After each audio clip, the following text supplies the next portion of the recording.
What's up everybody, it's Tyler here from Wine Riot, and this week on the Wine of the Weekend, we're going to Santa Barbara, California.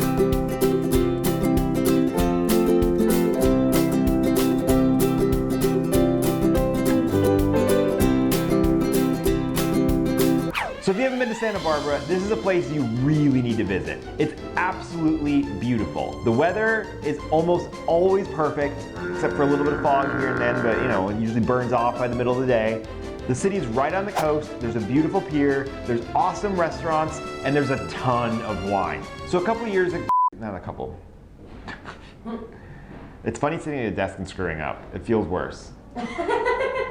So a number of years ago, a couple wineries went to kind of an abandoned warehouse part of Santa Barbara, and they started opening tasting rooms. The area is now called the Funk Zone. This part of town has over 20 different wineries and restaurants in a 6-block radius, which means you could eat and then drink some wine and then eat some more and then go to a different winery. And then you're like, oh hey, it's noon, let's go to the beach. And you can walk 5 minutes to the beach. And then you can go back and eat more and drink more and just repeat until your heart is content. It's really the ideal place to visit, but there's so many wineries in Santa Barbara County. And the interesting thing about the wineries is they're not actually in the city. So in order to get to the vineyards, you have to leave the coast and drive up a small mountain, and that's where the vineyards start. The major grapes that grow in Santa Barbara County are Pinot Noir and Syrah for the reds, and Chardonnay and some Sauvignon Blanc for the white wines. What makes Santa Barbara a really unique place to grow grapes is it's hot during the day, they have a lot of sun in Southern California, but they also have this cool breeze coming off of the ocean. It's called the Coriolis effect, and it's when winds from the ocean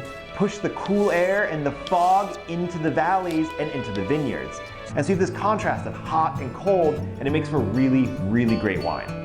The first wine we have for you guys is Santa Barbara Winery Pinot Noir. Santa Barbara Winery was the first winery in the area to open after Prohibition, so these guys are old school. And we picked the Pinot Noir because Pinot Noir is the shining star of the area, so you get the oldest winery, plus the most iconic grape of the region. Santa Barbara Pinots are great because they're fruity and they're juicy, but since that cool air comes in, they have a lot of acidity and they're really, really well balanced and they're really easy to drink. Next up, we have the Marjoram Sauvignon Blanc's Sybarite.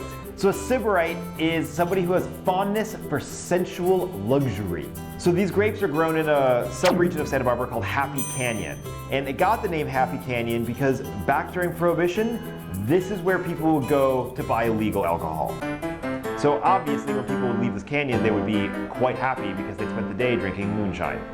This wine is anything but moonshine. This is a fantastic, really great expression of what Santa Barbara County can do with Sauvignon Blanc. It's light, it's crisp, it's refreshing, but you get that fruitiness that you're kind of looking for with a California Sauvignon Blanc.